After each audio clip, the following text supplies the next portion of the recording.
کتنے دنیا میں پیسے والے لوگ آئے ہیں، اربوں پتی آئے ہیں، تاریخ کسی کو یاد کرتی ہے؟ کتنے لوگوں کو آپ جان کرتے ہیں؟ اس ملک میں کتنے اربوں پتی آئے چلے گئے ہیں؟ سوئٹزرلینڈ میں ان کے بینک مر گئے، ان کے پیسے سوئٹزرلینڈ میں رہ گئے۔ کتنے آئے ہیں؟ کوئی دنیا میں یاد کرتا ہے کسی کو؟ کتنے پرائم منسٹر آئے ہیں؟ پرائم منسٹر میں کہیں ابھی دیکھتا ہوں کہ فنکشنز کے اندر بیچاروں کو پوچھتا کوئی نہیں، کونے میں بیٹھے ہوتے ہیں، کوئی پوچھتا نہیں ہوں، کیونکہ پوچھتا تو اس کو ہے جس کو اللہ عزت دیتا ہے، اور اللہ تو اس کو عزت دیتا ہے جو اللہ کے لوگوں کے لیے کچھ کرتا ہے، جو انسانیت کے لیے کچھ کرتا ہے۔ جب سے اللہ نے دنیا بنائی ہے نام تو اس کا ہے۔ آپ جب نماز پڑھتے ہیں آپ کیا اللہ سے مانگتے ہیں؟ 5 وقت کی نماز میں ایک ہی چیز مانگتے ہیں نا، کہ اللہ ان کے راستے پہ لگا جن کو تو نے نعمتیں بخشی۔ ایک ہی چیز مانگتے ہیں نا، باقی تو اللہ کا آپ شکر ادا کرتے ہیں۔ آپ اللہ کو کہتے ہیں کہ میں صرف اللہ تیری عبادت کرتا ہوں، تیرے سے مدد مانگتا ہوں، رحمان اور رحیم ہے تو، لیکن آپ مانگتے ایک چیز ہے کہ اللہ ان کے راستے پہ لگا جن کو تو نے نعمتیں بخشی۔ وہ کون تھے؟ وہ پیغمبر تھے۔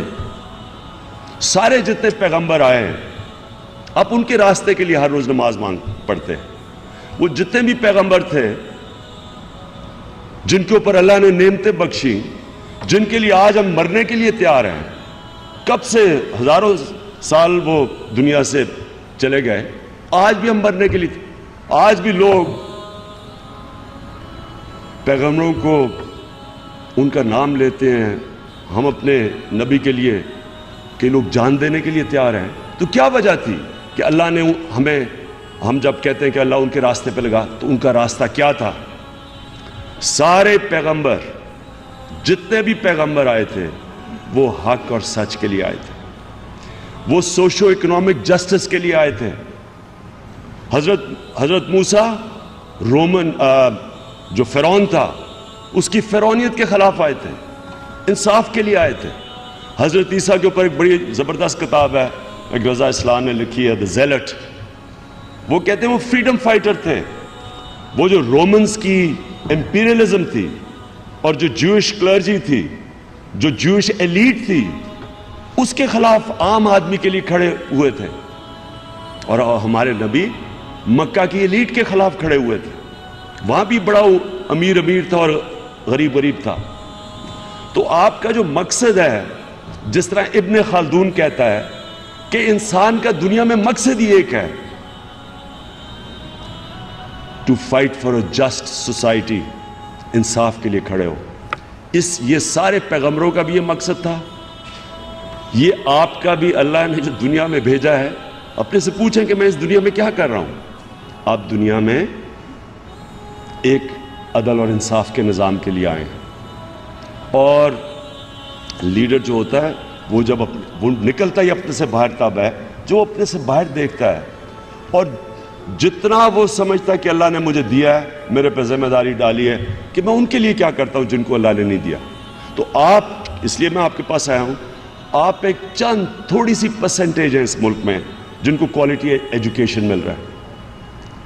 یہ آپ کو کوالٹی ایجوکیشن جو مل رہا ہے، اور انشاءاللہ یہ کوالٹی ہم بہتر کرتے رہیں گے، لیکن یہ جو کوالٹی ایجوکیشن ہے اس سے آپ نے کیا کرنا ہے؟ آپ اپنے لیے بھی زندگی گزار سکتے ہیں۔ عمران خان کرکٹ سٹار صرف تھوڑی سی کرکٹ کے اوپر باتیں کر کے کروڑوں روپیہ سال کا کما سکتا تھا، اس کو تو کچھ کرنے کی ضرورت نہیں تھی۔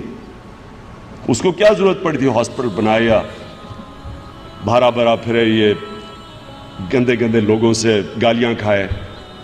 کیا ضرورت تھی اس کو؟ کرپٹ لوگوں سے، بے شرم لوگوں سے، جو کہ کوئی ان کو فکر نہیں ہے کہ بیچارے آدھی آبادی ہماری ملک کی 2 وقت کی روٹی نہیں کھا سکتی، آدھی آبادی پوری ہائٹ پہ نہیں پہنچتی کیونکہ کھانا پورا نہیں ملتا، سٹنٹڈ گروتھ ہے آدھی 50% پاکستانیوں کی، 2.5 کروڑ پاکستانی بچے اسکولوں سے باہر ہیں۔ انصاف نہیں ہے، تھوڑا سا طبقہ امیر ہو رہا ہے، سارا ٹیکس کس سے اکٹھا کرتے ہیں؟ عام عوام اپنے ٹیکس سے تھوڑے سے لوگوں کو سبسیڈائز کرتی ہے، غریب امیر کو سبسڈائز کرتا ہے بجائے امیر سے ٹیکس لے کے عوام پہ خرچ کیا جائے. ظلم کا نظام ہے. اور یہ لوگ, تو مجھے کیا ضرورت پڑی تھی کہ ان سے ہر دوسرے دن کو برا بھلا کہوں, ان سے اٹیک کروں؟ مجھے تو نہیں ضرورت تھی. آرام سے میں ان سے ملوں. سارے 2-3 تو میرے فینز ہی تھے, کرکٹ کے شوقین ہوتے تھے. آپ کو پتہ ہے میاں صاحب کو تو کرکٹ کیپٹن بننا چاہیے تھا, غلطی سے پرائم منسٹر بن گئے.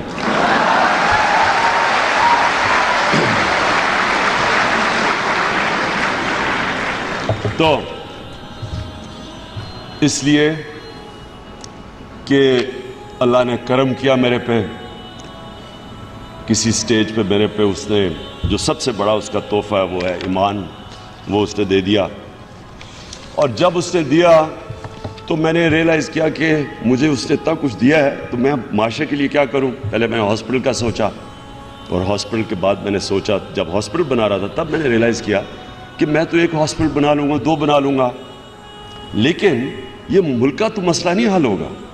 ملک کا تو مسئلہ تب حل ہوگا اگر ہم اس ملک میں ایک عدل اور انصاف کا نظام لے کے آئیں, ایک فلاحی ریاست بنائیں. تو اس لیے میں آج پالیٹکس میں ہوں. لیکن میں اب آپ سب کو یہ چاہتا ہوں کہ آپ سب اپنے آپ سے یہ پوچھیں کہ مجھے اللہ نے دنیا میں بھیجا ہے, میں جب اس دنیا سے جاؤں گا تو میں اوپر کسی کو جواب دوں گا تو میں کیا کہوں گا کہ میں نے اللہ جس لیے تو نے مجھے بھیجا ہے میں نے وہ پورا کیا مقصد. قائد اعظم بہت کامیاب لائر تھے, بریلینٹ لائر تھے. تو وہ انگلینڈ سے جب واپس آئے, بڑی زبردست پریکٹس تھی. ہیمسٹڈ ہیتھ میں ان کا گھر تھا, میں نے دیکھا ہوا, زبردست قسم کا. اب تو کروڑوں روپے کا گھر, بینٹلے, ایک Rolls Royce, chauffeur driven. London میں ان کی پریکٹس بڑی زبردست تھی. تو ان کو کہا گیا علامہ اقبال نے, اور انہوں نے وہ واپس آئے ہندوستان, اور پہلا الیکشن لڑا تو 1 سیٹ ملی ان کو, وائپ آؤٹ ہوگی مسلم لیگ. تو ان کا ایک دوست آیا انگلینڈ سے, اور اس نے ان کو کہا کہ تمہیں کیا ضرورت پڑی تھی اس پالیٹکس میں آنے کی, جو میں 15 سال سے سنتا رہا کہ کیا ضرورت تھی عمران خان تمہیں پالیٹکس میں آنے کی. تو قائد اعظم سے پوچھا آپ کو کیا ضرورت تھی, دیکھیں اچھی بلی آپ کی زندگی تھی, شوفر ڈریون, رولز رائس, آرام سے زندگی بسر کر رہے تھے, تو یہ کیا آ کے پڑ گئے ہو گندی پالیٹکس میں. تو قائد اعظم نے کہا کہ جب میں اس دنیا سے جاؤں گا اور اپنا اللہ کے سامنے کھڑا ہوں گا تو میں صرف اللہ سے ایک چیز سننا چاہتا ہوں کہ اللہ مجھے کہے کہ well done mister Jinnah, you tried your best.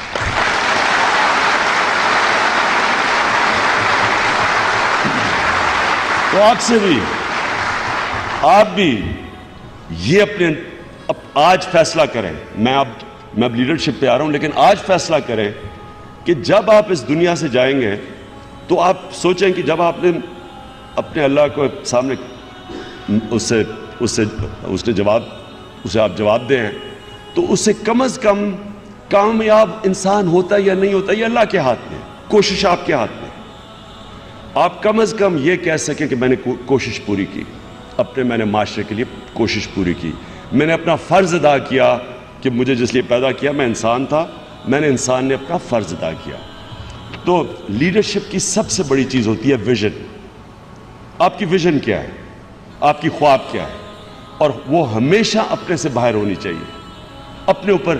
یعنی میں پرائم منسٹر بنوں تو اپنے لیے, میں اگر پیسے بناؤں تو میں اپنے لیے, میں پڑھ رہا ہوں اور میں بڑا ایکیڈیمک بنوں تو میں اپنے لیے. آپ جب انسانوں کا سوچیں گے آپ آٹومیٹکلی بڑے انسان بن جائیں گے. آپ ضروری نہیں, مدر ٹریسا کو کون جانتا ہے, کیا کس نے جاننا تھا, لیکن اس نے انسانیت کے لیے اتنا کام کیا کہ سارا ہندوستان میں مدر ٹریسا کو لوگ جانتے ہیں. اس سے کتنے اربوں پتی آئے ہوں گے, کروڑوں اربوں پتی آئے ہوں گے, لیکن اس کو جانتے ہیں لوگ. اور اسی طرح سارے ہمارے پیغمبروں کو دنیا جانتی ہے, اور لیڈر دیکھ لیں کن کو جانتی ہے. ہندوستان میں گاندھی کو جانتے ہیں, پاکستان میں ہم قائد اعظم کے لیے پیار کرتے ہیں ان سے, کیونکہ ہمیں پتا تھا کہ قائد اعظم نے پاکستان اپنی ذات کے لیے نہیں بنایا. وہ تو انہیں پتا تھا کہ وہ ٹی بی سے مر رہے ہیں, ان کو پتا تھا کہ ٹرمینل النس ہے, ڈاکٹر کو کہا کہ کسی کو پتہ نہ چلنے دے، کیونکہ کوئی راستے میں اگر انہیں یہ پتا ہو کہ جو ایک لیڈر تھا مسلمانوں کا، اگر انہیں پتہ چل جائے کہ اس نے یہ مرنے لگا ہے تو ہو سکتا ہے وہ ڈیلے پاکستان نہ بنتا. تو وہ پاکستان اپنے لیے نہیں بنا رہے تھے. اور سب سے بڑی جو مثال ہے وہ ہمارے نبی صلی اللہ علیہ وسلم کی ہے کہ وہ جب سارا عرب ان کے نیچے آ گیا تو انہوں نے تو اسی مسجد نبی میں رہے. انہوں نے تو نہیں کوئی اپنے لیے محل بنایا، انہوں نے تو کوئی اپنی سٹینڈرڈ آف لیونگ اوپر نہیں اٹھائی. تو اس لیے نمبر 1 آپ کی ویژن ہے، ویژن اپنے سے بڑی ہونی چاہیے. نمبر 2،